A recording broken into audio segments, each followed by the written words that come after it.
So MSNBC asked a trick question on the issue of Medicare for all. Now, a lot of the questions during this debate were trick questions, and what I mean by that is they're framed from a far right-wing perspective, or they misstate some facts and then try to get the candidates to respond as if the things they said were facts. So this was probably the worst example of this, and I have to say I'm really disheartened because so many people who know better were duped by this. Watch. Many people watching at home have health insurance coverage through their employer.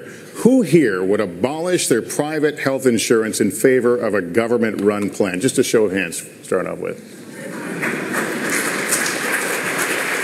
All right. No. Now, let me explain the trick to you. See, there's no winning here. There's no winning here. Here's why. The question was, who here would abolish private health insurance for, a government-run single-payer system? Who would, quote, abolish private insurance? That was the question. Abolish private insurance. You know what bill abolishes private insurance? None of them.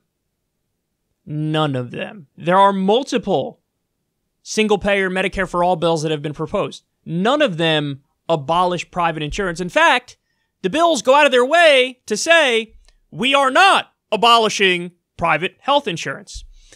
So the trick was in the framing. The framing is they make it seem like that's hand in hand. Like, oh, if you're for Medicare for all, that's hand in hand with abolishing all private insurance.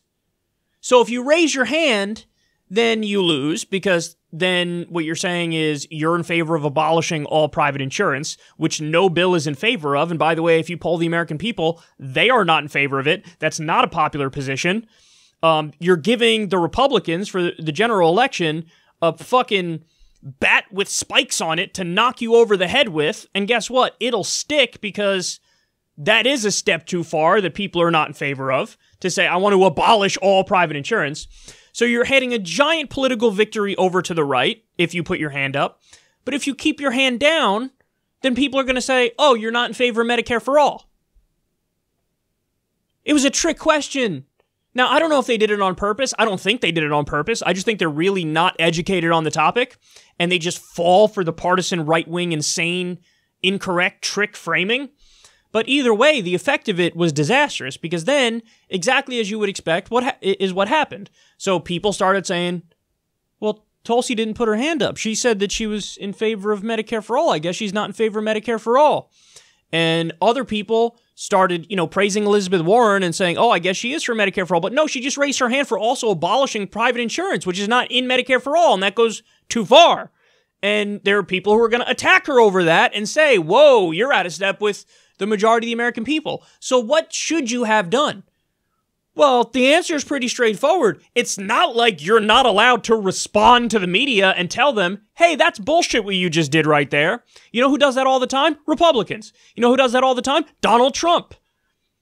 So it is astounding to me that 10 people are on fucking stage and not a single one of them was like, whoa, that's a totally misleading question, because Medicare for all doesn't abolish all private health insurance.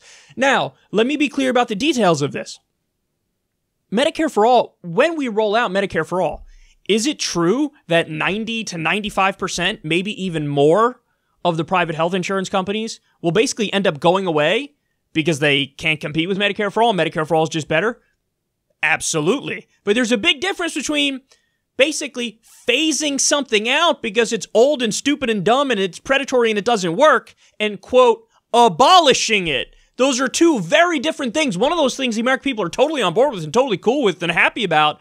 The other one sounds extreme and goes too far, and people have a knee-jerk reaction of like, ooh, abolish. I don't know about all that. That goes a little too far. So yes, under Medicare for all, probably over 95% of the health insurance companies as they exist right now are gone. And that's a good thing. But you will always be able to get what's called supplemental private insurance. So what that means is, like, you don't, for example, under Medicare for all, it won't necessarily cover like plastic surgery and certain elective procedures. Yeah, if you want to get supplemental private insurance and get that taken care of, by all means, go right ahead. It's a matter of the framing of it. When you concede and say, yes, Medicare for all, by definition, abolishes all private insurance, you just gave the right wing a giant gift, and you made it a lot harder to sell an issue that we're already winning on with 70% of the American people. So nobody did the right thing there.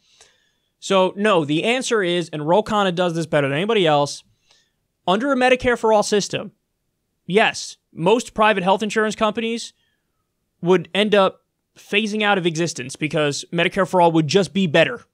You would get better care and it would cost less, and you won't need these predators, on your back. Yes, that's the case. But also, you will have supplemental private care if you want it. So don't fall for the trick. Ro Khanna tweeted about this today, and he said the exact same thing I'm saying. Don't fall for the trick. Under Bernie's Medicare for all system, under Medicare for all, the default system is everybody's covered and you pay less, and it's a better system. It's a single-payer system. It's a government insurance system. It catches us up to the rest of the industrialized world. But yes, you have that option of supplemental private insurance if you want it. So I was just really astounded. I'm really pissed at the host for this question, and I'm really pissed at everybody's response there. Because I think Elizabeth Warren was told by her advisors, hey, listen, the left flank of the party doesn't like that you've been waffling on Medicare for all. So she wanted to plant a flag and say, no, I'm going to now rep this. But in the process of doing it, she was a bull in a china shop, and she didn't realize what she just agreed to. Yeah, get rid of all private health insurance.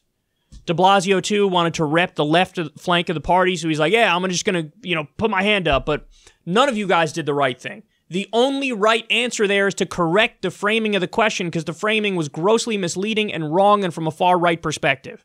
John Delaney has been going around all across the country saying, why do Democrats have to be running on abolishing all private health insurance? And the fucking hosts on NBC just lent credence to his lie, because that's a lie.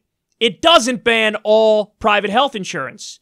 But now this lie is just floating around. It's like when people say, the Democrats are running on open borders. No, they're not. You just made that up. None of them are running on open borders. You just made it up.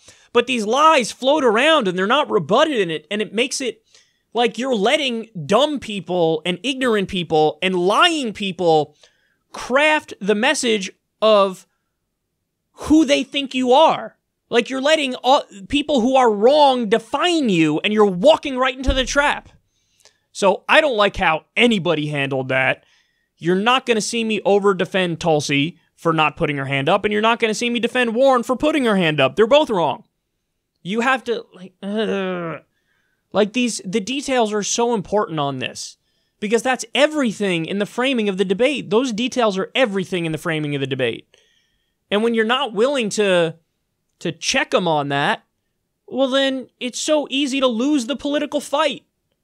So I did not like this at all, and shame on NBC and shame on everybody on that stage, nobody for correcting them. This really does a disservice to the left.